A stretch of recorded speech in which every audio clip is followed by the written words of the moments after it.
সুৰা দিগন্ত মাকা আজি ভাল মাছিলা পকৰ লাল কৰিলেচোন আজি। তোমালোকে বাৰু পলাই কেনে কেলে হাবিত সোমাব লাগে বাৰু? মাকা গোপিন ঠিকাদাৰে ঘপককৈ পলা পলা বুলি কৈ দিলে। মই ভাবিলোঁ ভয়তে চবফালে জংঘল, হাতী চাতি আহিছে নেকি বুলি। মই ভয়তে সোমাই দিলোঁ, ঠিকাদাৰ সোমাই দিলে যেতিয়া হাবিত, মইতো ৰখি থাকিম কেনেকৈ? ময়ো পলাই দিলোঁ মাকা। আতৈ মই যদি পলাই কেনে তোমাৰ নিচিনা যদি হাবিত সোমাই দিলো হয়, আজি মোৰ টিকাটো টিকা হৈ নাথাকিলচোন আতৈ। হয় দিয়া আতৈ, তুমি ৰখি দিলা, ভাল কামেই কৰিলা, নহ'লে আমিও মাৰ খালোহেঁতেন বেলেগৰ কাৰণে। হয় দিয়া আতৈ। ইয়াতে এটা কথা কওঁ আমাৰ ফেচবুক পেজৰ বন্ধু বান্ধৱীসকলক, আজি আমাৰ লগত নোহোৱা এটা ঘটনা ঘটি গ'ল। যিহেতু আমি ৰাস্তাত কাম কৰি আছিলোঁ ৰয়িঙত, ঘপককৈ মানে ঠিকাদাৰে আমাক পলা পলা বুলি কৈ দিলে। বাকী মোৰ আতৈকেইজন পলাই মেলি হাবিত সোমাই দিলে আৰু ঠিকাদাৰো সোমাই দিলে। তো মই ঘপককৈ ৰখি দিলোঁ। মোক মাতিলে পুলিচকেইজনে, মোক সুধিছে তুমি কিয় পলাইছিলা, তুমি চুৰ কৰিছা ডকাইত কৰিছা, পলাইছিলা কেলে? মই যেতিয়া ক'লোঁ ছাৰ বোলো ঠিকাদাৰে ঘপককৈ পলা বুলি কৈ দিলে, কৈ দিয়াৰ পিছত মই ৰখি দিলোঁ ছাৰ বোলো, আমিতো কাম কৰা মানুহ ছাৰ, আমি ঘপককৈ কিবা আহি গ'ল নেকি হাতী চাতি বুলি ছাৰ, আমি ঘপককৈ ৰখি দিলোঁ। মই বাকীখিনি হাবিত সোমাই গ'ল ছাৰ।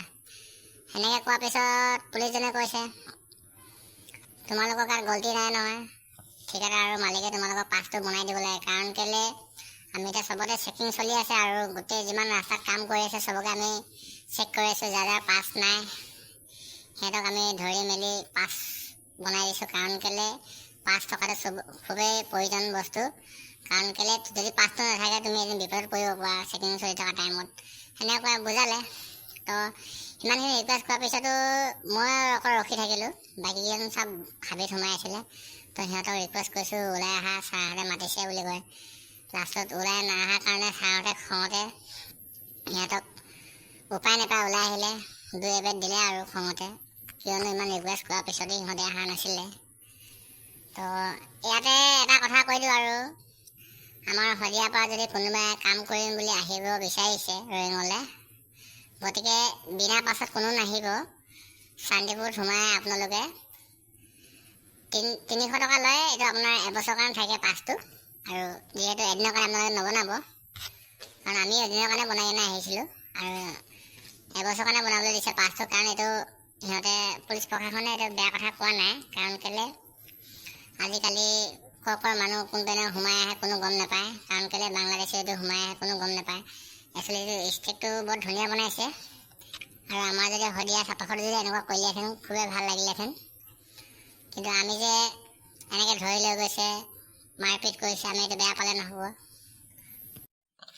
হয় আতৈ, তুমি কোৱা কথাটো সঁচাই, কিন্তু পুলিচকেইজনে বহুত ভালকৈ আমাক বুজাই দিলে কথাবোৰ, আৰু আমি ভয়তে পলাইছিলোঁ হয়। কিন্তু ময়ো আতৈ মন কৰা নাছিলোঁ গোবিন, ঘপককৈ পলা পলা কৈ দিলে। এইপিনেও জংঘল ইপিনেও জংঘল, মই ভাবিলোঁ কিবা ঘপককৈ ওলাই আহিলে নেকি বুলি ময়ো সোমাই দিলোঁ হাবিত। ভাল তুমি মোক মাতিলা, মই আগতীয়াকৈ ওলাই আহিলোঁ, নহ'লে মোৰ আজি কি হ'লহে অৱস্থা, টিকা লাল কৰি দিলেহেঁতেন। একচুৱেলি ঘটনাটো আমাৰ লগত ৰিয়েলে ঘটিলে।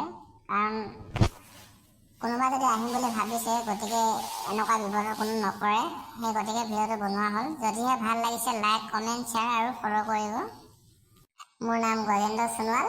জয় আই অসম, জয় জুবিন দা।